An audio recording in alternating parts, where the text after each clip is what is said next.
My perception is that they were never going to sign you. Was I wrong on that? That's what turned out to be true, yes.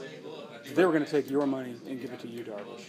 I have no idea. No, you even said it once. Like, you had said it once right after you signed with the Angels. Somebody floated that out to you at the Anatole in Dallas, and I remember I can't remember exactly, but you were like, yeah, maybe. I don't know why they would, but it turned out that was exactly what happened. Did you have some premonition on that, or did you just guessing? I generally have a pretty good feel for what's going on in baseball, but what happened with that was the front office had given my agent indication that they were going to make an offer so that we shouldn't sign right away.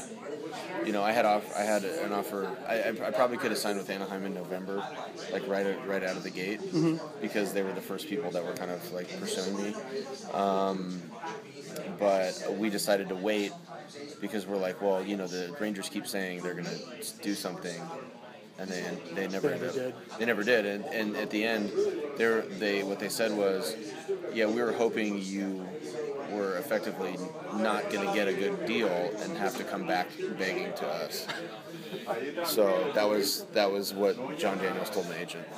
Are you surprised the way it's turned out? No. Really? Why? Well, you hear the same thing from everybody that leaves. You know, Kinsler didn't leave happy. I didn't leave happy. Napoli didn't leave happy. So, you know, there's a certain consistency that I think the reality also is that the window that we had from 2010 to 2011 was probably the most, probably the best situation that a bunch of people will ever experience in their careers, just based on all the factors. Great players. The players all really got along really well. The manager let us play. You know, there wasn't a lot of intervention during the game, because we policed each other. You know what I mean? There was a lot of accountability. So if a guy popped up and jogged to first base, a player would go say something to him. You know, that was kind of the vibe. Everybody worked really hard. Everybody had fun, but they were doing it in a respectful way. And we developed our own chemistry and our own camaraderie, and it was a very special time in all of our careers.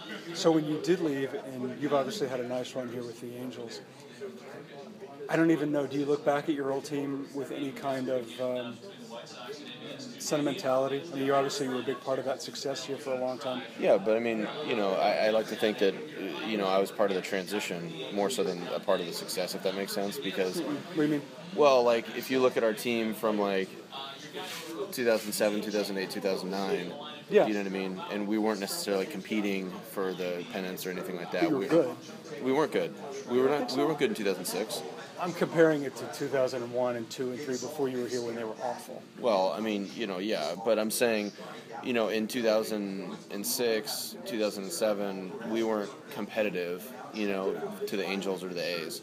You know, the Angels and the A's were just smashing everybody. That was when they were, you know, winning 96, 98, 100 games, stuff like that. You know, Vladimir Guerrero was fantastic, and, you know, all those guys in Oakland were really good as well. You know, they had all the pitching and everything like that. But the point I'm trying to make is that, you know, it's like if the Giants never win another World Series, all those guys that have won those World Series games, like Buster Posey and stuff like that, especially guys that have actually helped the team win. Because there's guys that get rings that didn't necessarily hit bat cleanup for the team, you know what I mean? Like obviously, David Freese helped the Cardinals win the World Series, you know what I mean? Yep. So it's something that we talk about sometimes. We'll joke about it sometimes. I'm like, man, why couldn't you have just struck out? Because then I would have got a ring.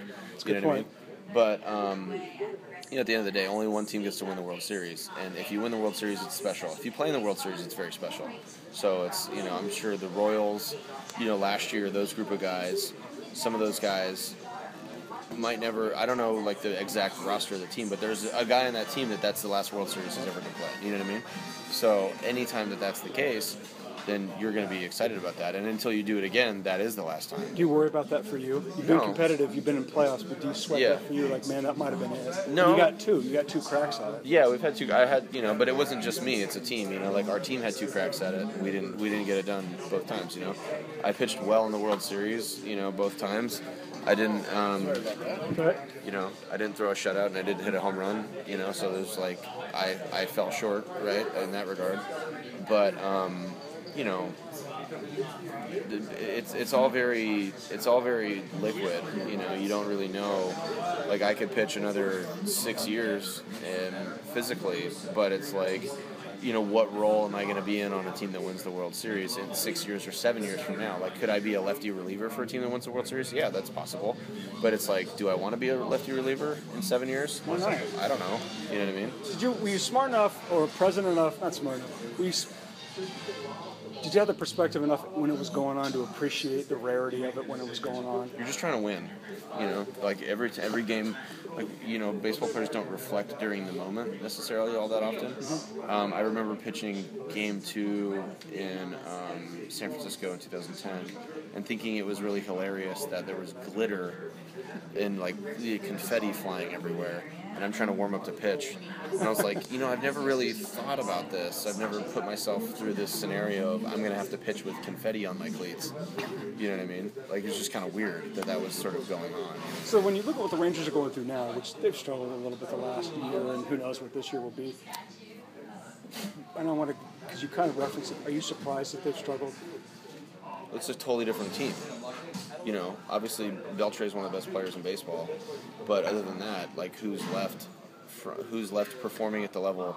Elvis is still there. Yeah, but I mean, Elvis is not going to win the Triple Crown. You know what I mean? Elvis is not going to hit 40 home runs. Elvis isn't going to hit. He's not going to replace Napoli's production or Josh's production. I think they got 5 guys. That's it. They may not even have 5 guys from your team. Well, that's what I'm saying. Like Matt's hurt, Derek's hurt. You know what I mean? Ogando's gone. Feliz is, you know, I don't know if he's himself. I don't know. You know what I mean? Like, when Feliz came up in 2009, we were relievers together. He was throwing 100 miles an hour every game. He had the best fastball I'd ever seen in my life. Really? You know? Yeah. And I don't know if he throws. I don't know what he throws now. I don't. You know, but I know. But he's had he's had an interesting path to get back. He was a starter and all that stuff. So I don't know. You know? I mean, it's just. But things change. Like, if you lose 20 dudes off of a World Series 25-man roster, like, you're not going to be the same team. It's not the same team. That's what I'm trying to say. No, but it's not the same team even if you lose 3 guys, is it? I mean, I know it's trite, but everybody says every year is different.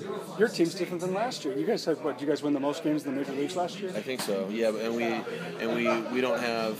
There's a couple guys that we don't have. You know what I mean? Off last year's team, guys that were integral, like Howie Kendrick. You know what I mean? Yeah, he's a big player. So he's gone. So, you know, I mean, but at the same time, like, we're used to that. We're used to that transient phase, you know what I mean, of baseball, where your best friend today could be your competitor tomorrow. Have you enjoyed coming? Have you enjoyed it all for the most part, going back to California and pitching? Yeah, it's cool, but I mean, like, you know, people ask me if I miss Texas, and I miss winning. I miss going to the World Series. You know what I mean? But, like, you know, if we win the West this year, if we win the American League this year, it's going to be great. But that's going to be what we're doing now. We're just trying to, you know, get the best we can get. You know? That's really it.